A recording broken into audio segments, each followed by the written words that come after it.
It's 1903, and this extraordinary guy named Teddy Roosevelt is standing on the edge of the Grand Canyon. And at that time, people wanted to create hotels and spas and turn the Grand Canyon in 1903 into a profit-making Disneyland of the environment. And he stood and said no.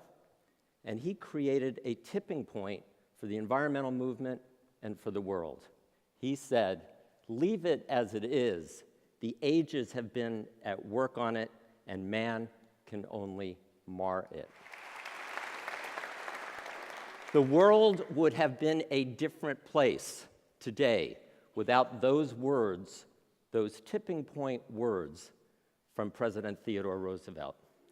Fast forward, his fifth cousin, President Franklin Roosevelt, 30 years later, 1933, in the midst of a huge crisis, the Great Depression of America, said a few words to create a tipping point towards healing for the United States. First of all, let me assert my firm belief that the only thing we have to fear is fear itself. Nameless, unreasoning, unjustified terror, which paralyzes needed effort to convert retreat into advance. The world would have been a different place without those words at that time from that man. So, in my 30 years of studying public speaking and great speeches, I've found that there are 7 secrets that great speakers do that other people don't. And it's my belief that every single human being can be a great speaker, and that their words can create a tipping point, and that their words and their essence can change the world. The first secret is about words, and understanding that words can be the best, the most amazing in the world, but they only actually touch people and communicate 7% of the impact that one human being has on another.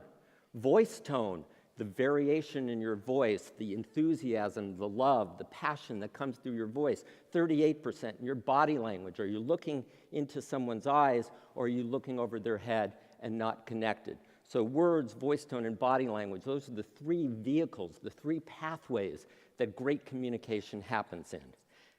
Secret number 4, what most people do is they throw so much data out, trying to prove that they're smart, trying to get all the content out.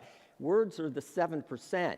What is important is, what is that one thing that you want to leave people with? What is that headline? That's what makes a great speech, and that's what we're talking about today. Secret number 5 is fascinating. If you are afraid, are any of you afraid of public speaking?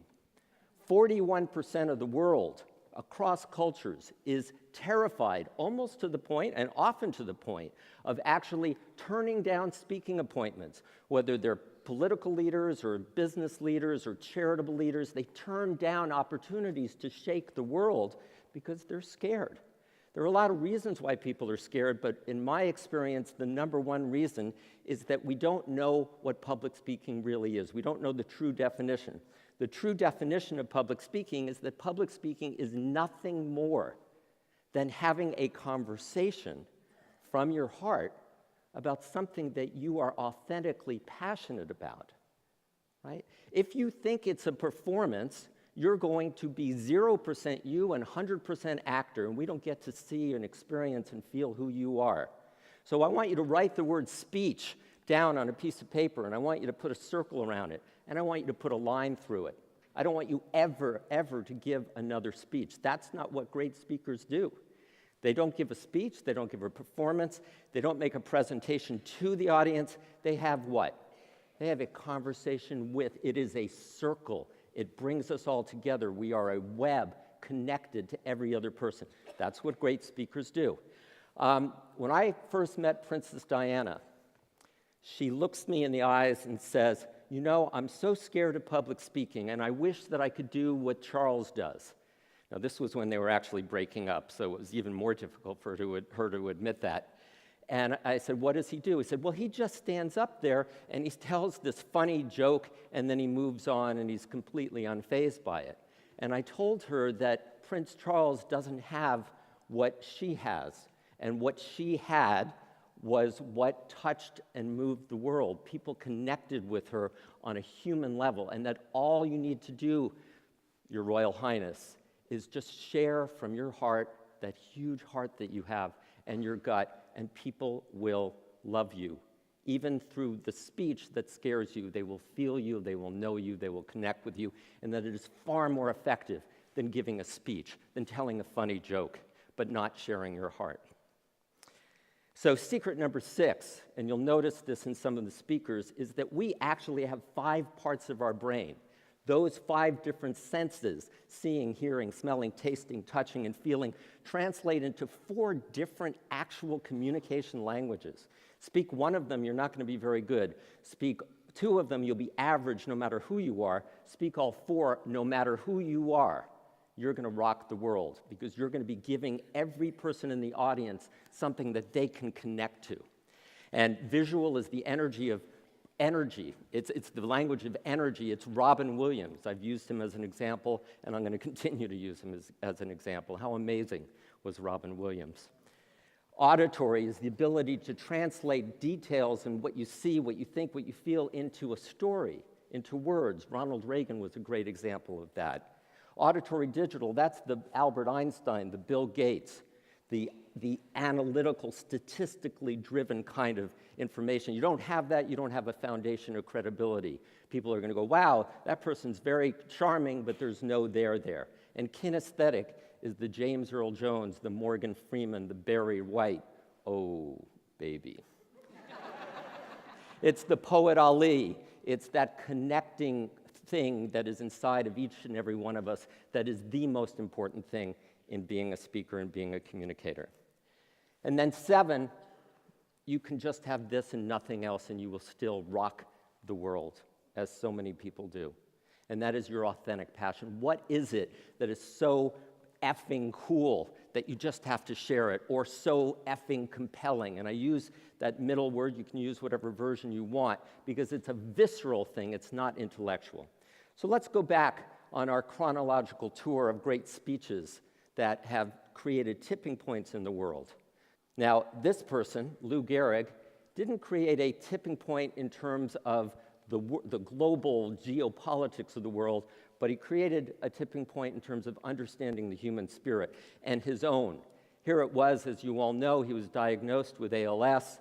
He tried to play, he couldn't play. He had to end his career, and Yankee Stadium held a day for him. Lou Gehrig Day. It was in 1939. He gets out there, and he, like so many of you, was petrified of public speaking. And he's there, and then just when it's time for him to go on, he starts backing away and said, I can't do this, I can't do this. His manager comes up to him, puts his arm around him, and said, Lou, they're all here for you, my friend. They're all here for you. And walks him up, and he goes, and this is what he says. Today, I consider myself the luckiest man on the face of the earth. Everyone who studies public speaking puts that speech in their list. It's just unbelievable, the sense of gratitude that this man had in the middle of his own personal crisis. But let's go to the next year, a huge tipping point about to happen for Great Britain and their battle against Nazi Germany. 3 days before this speech, King George goes to Winston Churchill and says, please, I want you to be the prime minister. We've got to do something. We've got to face this threat. And this is Winston Churchill. It's just the audio. They didn't have video in the House of Commons in 1940. I would say to the House, as I said to those who joined the government, I have nothing to offer but blood, toil, tears, and sweat. The world would have been a different place without Winston Churchill and those words and that level of conviction, leadership, and resolve. Let's move forward now. I have 3 from John F. Kennedy, and you'll see why. This one you all know about. He was following an old general, Dwight D. Eisenhower. He's in his 40s, a whole new era for America and the world. You'll be familiar with the first part of this, but probably not the second. My fellow Americans, ask not what your country can do for you. Ask what you can do for your country. And he continues. fellow citizens of the world, ask not what America will do for you, but what together we can do for the freedom of man. The world became a different place because of that speech and that new president. And he proved it several times. A couple years later, at Rice University, he's talking about his authentic passion to put a man on the moon. Listen to the level of detail here and notice that this is such a visionary leader that he even commits himself and the United States of America when we don't even at that point know how to do it. We shall send to the moon 240,000 miles away from the control station in Houston, a giant rocket more than 300 feet tall, the length of this football field, made of new metal alloys, some of which have not yet been invented, capable of standing heat and stresses several times more than have ever been experienced, fitted together with a precision better than the finest watch, carrying all the equipment needed for propulsion, guidance, control, communications, food, and survival on an untried mission to an unknown celestial body, and then return it safely to Earth, re-entering the atmosphere at speeds of over 25,000 miles per hour, causing heat about half that on the temperature of the sun, almost as hot as it is here today, and do all this, and do all this, and do it right, and do it first before this decade is out, then we must be bold. How amazing was that, right? Sadly, he didn't get to live to see that, but he made it happen through his vision, his leadership, and creating that tipping point with that speech. And then, as you know, the famous speech, he's in Berlin, the West Berliners are suffering mightily. He goes in and says they're not alone. All free men, wherever they may live, are citizens of Berlin. And therefore, as a free man, I take pride in the words, Ich bin ein Berliner.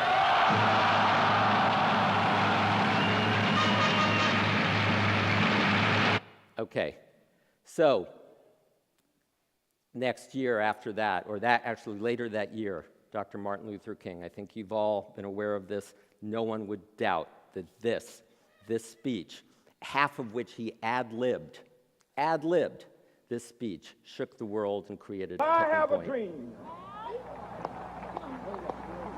that my four little children will one day live in a nation where they will not be judged by the color of their skin, but by the content of their character. I have a dream today. If only it were true, and we're making progress because of that speech. Barbara Jordan, someone you may not know, a Texas congresswoman, was the last person to speak at the Watergate Committee, talking about whether we were in fact going to impeach Richard Nixon. She was a freshman congresswoman, it was around midnight, and yet her words, with that incredible voice tone of hers, shook the world and catalyzed the movement against Richard Nixon. Today I am an inquisitor, and hyperbole would not be fictional and would not overstate the solemnness that I feel right now. My faith in the Constitution is whole, it is complete, it is total. And I am not going to sit here and be an idle spectator to the diminution, the subversion, the destruction of the Constitution. Barack Obama. Tonight is a particular honor for me because, let's face it, my presence on this stage is pretty unlikely. And that's it right there. That speech was a tipping point. It changed America. Whether you like him or not, that one speech in 2004 changed America. We don't have audio of this, but one of my favorite speeches ever is a speech that was given by Albert Einstein. He says, the most beautiful and deepest experience a man can have is the sense of the mysterious, to sense that behind anything that can be experienced, there is a something that our mind cannot grasp and whose beauty and simplicity are but a feeble reflection. To me, it suffices to wonder at these secrets and to attempt humbly to grasp with my mind a mere image of the lofty structure of all that there is. And he did that and created a shift where we understood how matter and energy are the same, and created a new paradigm. And some people even think that it mirrors this ancient symbol, which was the symbol and is the symbol for God, called Om. And if you look at it, there's a backwards E, there's an equal sign, there's an M, which is on its side, there's a C, and there is a supernumerary that also looks like a square. E equals mc squared, thousands of years ago, reflected in Albert Einstein's discovery in 1906. I want to play this. This is the most powerful, in my opinion, the most powerful couple minutes of oratory, recorded tipping point speech making in the history of the world. Feel it and notice it. This is the last speech he gave before he died. He died, and it was obvious he knew it. He died the next day. Like anybody, I would like to live a long life. Longevity has its place. But I'm not concerned about that now. I just want to do God's will. And He's allowed me to go up to the mountain. And I've looked over and I've seen the promised land. I may not get there with you, but I want you to know tonight that we as a people will get to the promised land.